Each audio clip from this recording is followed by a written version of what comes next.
Hello friends, good morning. Welcome to zero IAS polity के series में अभी हम लोग चुनाव आयोग आज शुरू करेंगे। तो चलिए शुरू करते हैं लक्ष्मीकांत पॉलिटी का चुनाव आयोग।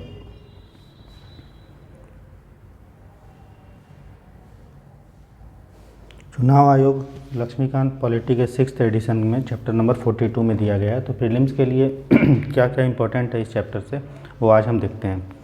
तो देखिए, सबसे पहले चुनाव आयोग एक परमानेंट बॉडी है और एक इंडिपेंडेंट बॉडी है। ठीक है, ये कॉन्स्टिट्यूशन के द्वारा मेंशन हुआ था, आर्टिकल 324 में मेंशन है, मतलब ये एक कॉन्स्टिट्यूशनल बॉडी है। तो इसका काम है इंडिया में फ्री और फेयर इलेक्शन करवाना।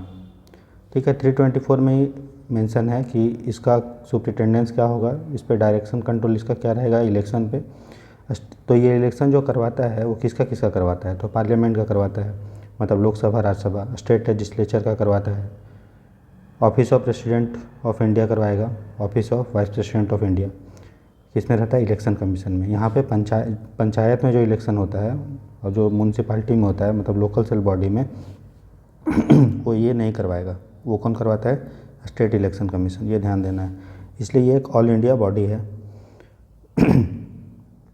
ये दोनों का इलेक्शन करवाएगा, सेंट्रल गवर्नमेंट का भी और स्टेट गवर्नमेंट का भी। ठीक है, पंचायत और म्यूनसिपाल्टी का ये नहीं करवाता है।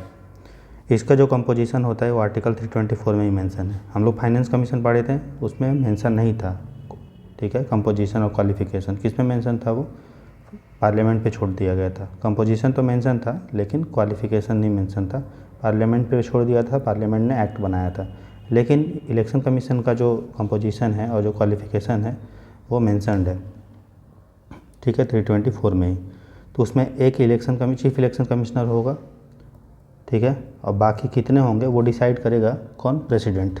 ठीक है, वो इतना राम कहानी आपको नहीं जानना है, बस ये जानना है कि वो एक इलेक्शन कमीशन जो होगा उसमें चीफ इलेक्शन कमिश्नर तो होंगे ही, बाकी और कितने होंगे वो डिसाइड करेगा प्रेसिडेंट। ठीक है, उसका अपॉइंटमेंट कौन करेगा, प्रेसिडेंट करता है चीफ इलेक्शन कमिश्नर का। और बाकी जो इलेक्शन कमिश्नर का जो अपॉइंटमेंट होगा वो कौन करेगा, प्रेसिडेंट करेगा। ठीक है, उसका जो टर्म्स कंडीशन जो भी डिसाइड होगा रीजनल कमिश्नर का भी, वो कौन डिसाइड करेगा, प्रेसिडेंट करेगा। ठीक है, पहले ये सिंगल मेंबर बॉडी होता था, लेकिन जैसे ही हम लोग वोटिंग का इसको 21 से घटा के 18 किए थे तो नंबर ऑफ़ वोटर बढ़ गया था, है ना। तो उसको टैकल करने के लिए हम लोगों ने इसको 3 मेंबर बॉडी बना दिया है। अभी प्रेजेंट में 3 मेंबर बॉडी है, एक है चीफ इलेक्शन कमिश्नर और बाकी 2 इलेक्शन कमिश्नर हैं। ठीक है, ये ध्यान देना है आपको। ठीक है, मल्टी मेंबर बॉडी, इसे यूपीएससी क्वेश्चन भी पूछा है। उसके बाद इनका जो टर्म ऑफ टेन्योर होगा, टेन्योर ऑफ ऑफिस जो होता है वो 6 ईयर होता है या 65 ईयर होता है, दोनों में जो पहले होगा। और ये रिजाइन दे सकते हैं। अब देखिए, रिजिग्नेशन को लेकर डाउट होता है कि किसको रेजिग्नेशन देता है, तो जो इसको अपॉइंट करेगा उसी को रेजिग्नेशन देता है, कोई भी बॉडी। ठीक है, तो रिजाइन किसको करेगा, ये प्रेसिडेंट को करेगा। ठीक है। और जो पावर होता है चीफ इलेक्शन कमिश्नर का और बाकी का वो इक्वल होता है, सैलरी उनकी इक्वल होती है। लेकिन जहाँ भी डिफरेंस ऑफ ओपिनियन होगा वो मैटर जो होगा मेजोरिटी से डिसाइड होगा। ठीक है, सबको पावर इक्वल है लेकिन कोई मैटर है, मान लो उस पर अगर क्या हो जाएगा, टसल हो जाएगा, डिफरेंस ओपिनियन हो जाएगा, तो मेजोरिटी के आधार पे डिसीजन लिया जाएगा इलेक्शन कमीशन के अंदर। इसका इंडिपेंडेंस को लेके है, तो इसको सिक्योरिटी ऑफ टेन्योर है। ठीक है, किसको, चीफ इलेक्शन कमिश्नर को, ये ध्यान देना है, बाकी को नहीं है। लेकिन उसको रिमूव किया जा सकता है, कैसे, तो जज जैसे सुप्रीम कोर्ट का रिमूव होता है। आज हम लोग सुप्रीम कोर्ट भी पढ़ेंगे तो आपको पता चलेगा सुप्रीम कोर्ट का जज कैसे रिमूव होता है। ठीक है, स्पेशल मेजोरिटी रहता है 2/3 ऑफ प्रेजेंट एंड वोटिंग। ठीक है, और 50% of total membership of house. इन दोनों के बाद उनको रिमूव कर दिया जाता है, किसको, जज को। और ग्राउंड क्या होगा, MI, मिसबिहेवियर या इनकैपेसिटी।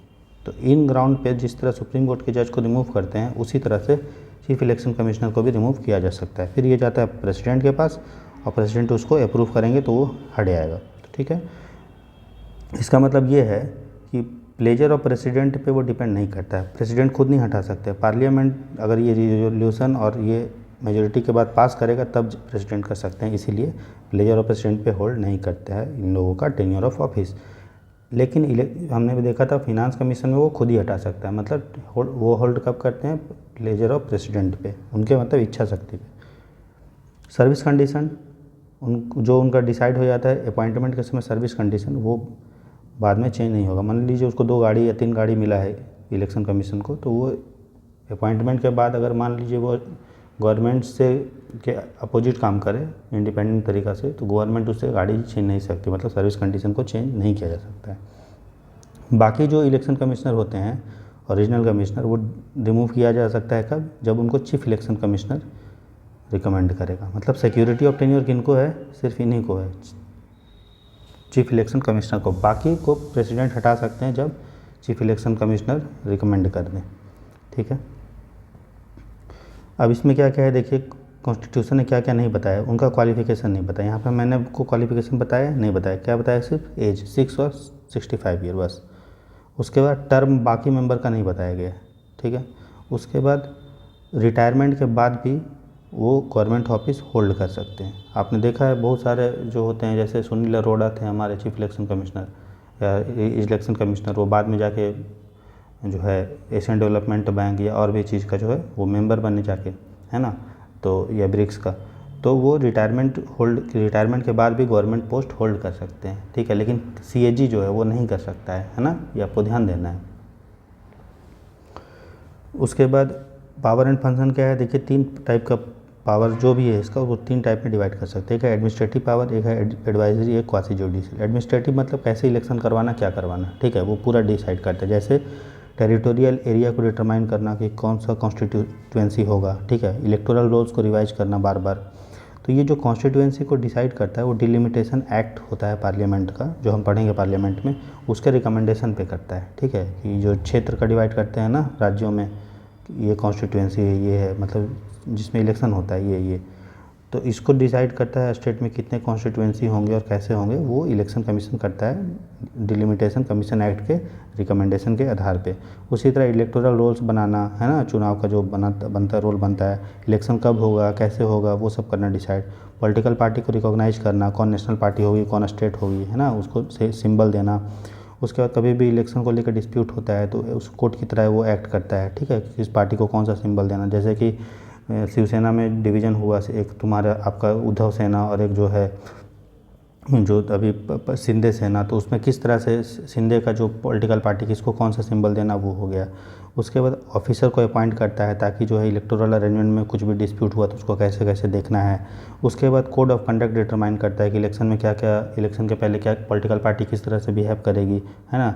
उसके बाद रोस्टर डिसाइड करता है कि जो पॉलिसी होगा पॉलिटिकल पार्टी का, टीवी में कितना कितना किस पॉलिटिकल पार्टी को टाइम देंगे। ऐसा नहीं होगा कि बीजेपी की गवर्नमेंट है तो रेडियो में सिर्फ बीजेपी का एडवर्टीजमेंट आएगा, ऐसा नहीं है ना। उसके बाद प्रेसिडेंट को एडवाइस देता है डिस्क्वालिफिकेशन, जो एमपी जो डिस्क्वालीफाई होने का जो ग्राउंड है हम पढ़ेंगे पार्लियामेंट में, तो प्रेसिडेंट डिसाइड करता है। लेकिन प्रेसिडेंट उसके लिए चुनाव आयोग से सलाह लेता है, ठीक है, जो बाइंडिंग नहीं होता है क्योंकि ये सलाह है ना। उसके बाद गवर्नर को एडवाइस देता है अगर एमएलए का डिस्क्वालिफिकेशन का कुछ करना है तो। उसके बाद जो चुनाव को कैंसिल कर सकता है अगर बूथ कैप्चरिंग हुआ या रिगिंग हुआ या वायलेंस हो गया। उसी तरह प्रेसिडेंट को रिक्वेस्ट करता है, ठीक है, कि वो हमको स्टाफ चाहिए तो वो भी कर सकता है ये। उसके बाद मशीनरी जो इलेक्शन कमीशन में होती है, जैसे कि डीएम को इलेक्टोरल ऑफिसर बनाया जाता है, एसडीएम को बनाया जाता है तो उसको सुपरवाइज करता है, ठीक है, इलेक्शन के समय। उसी तरह प्रेसिडेंट को एडवाइस करता है कि जैसे कि अगर किसी राज्य में प्रेसिडेंट रूल लगा है और वो 1 साल से अधिक का है तो हम क्या कर सकते हैं, इलेक्शन को थोड़े समय के लिए बढ़ा सकते हैं, ठीक है, एक्सटेंड कर सकते हैं 1 साल, ठीक है। उसके बाद पॉलिटिकल पार्टी को ये रजिस्टर करता है कि उसको नेशनल पार्टी होगा, स्टेट पार्टी होगा, ठीक है। इलेक्शन कमीशन के नीचे और भी ऑफिसर होते हैं जिसे डिप्यूटी इलेक्शन कमिश्नर होता है, वो सिविल सर्विस से लिए जाते हैं, ठीक है, डीएम बनते हैं या उसके ऊपर सेक्रेटरी लेवल के। उनका कुछ टेन्योर सिस्टम होता है, ठीक है, और भी उसमें सेक्रेटरी, ज्वाइंट सेक्रेटरी ये होते हैं, ये काम का नहीं है। स्टेट लेवल में इलेक्शन कमीशन असिस्ट किया जाता है चीफ इलेक्टोरल ऑफिसर के द्वारा, ठीक है, वो is appointed by the chief election commissioner. तो स्टेट में जब इलेक्शन होता है तो उस इलेक्शन को देखरेख करने के लिए इलेक्शन कमीशन एक चीफ इलेक्टोरल ऑफिसर को अपॉइंट किया जाता है, ठीक, स्टेट गवर्नमेंट के कंसल्टेशन के बाद। और डिस्ट्रिक्ट लेवल में आपका कलेक्टर होता है और बाकी ये सब है। रिटर्निंग ऑफिसर भी होता है एवरी कॉन्स्टिट्यूएंसी में, उसमें कॉन्स्टिट्यूएंसी में। प्रिसाइडिंग ऑफिसर होता है पोलिंग में, याद रखना है। तो स्टेट में क्या रहा, चीफ इलेक्टोरल ऑफिसर। डिस्ट्रिक्ट में क्या रहा बताइए, इलेक्टोरल ऑफिसर है ना, कलेक्टर, इसको बोलते हैं district returning officer, district returning officer. ठीक, उसी तरह पोलिंग स्टेशन में क्या रहा, वो कौन रहा पोलिंग बूथ में बताइए, प्रिसाइडिंग ऑफिसर। ठीक है, और जो आपका कॉन्स्टिट्यूएंसी में जो रहता है उसको क्या बोलते हैं, रिटर्निंग ऑफिसर।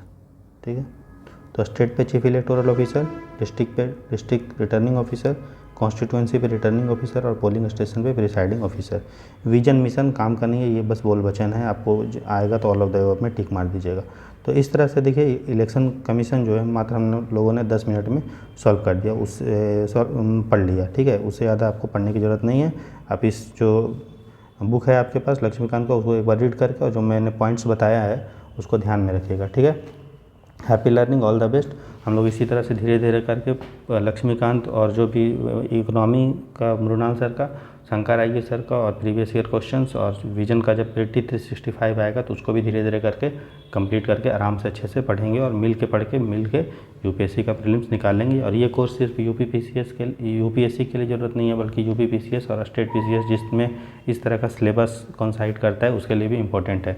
तो thank you for watching this lecture. आप मेरे चैनल को सब्सक्राइब करें जीरो IAS को और अपने फ्रेंड्स के साथ शेयर करें और खुशी से पढ़ते रहें, मस्त रहें, झूम के पढ़ते रहें। Thank you.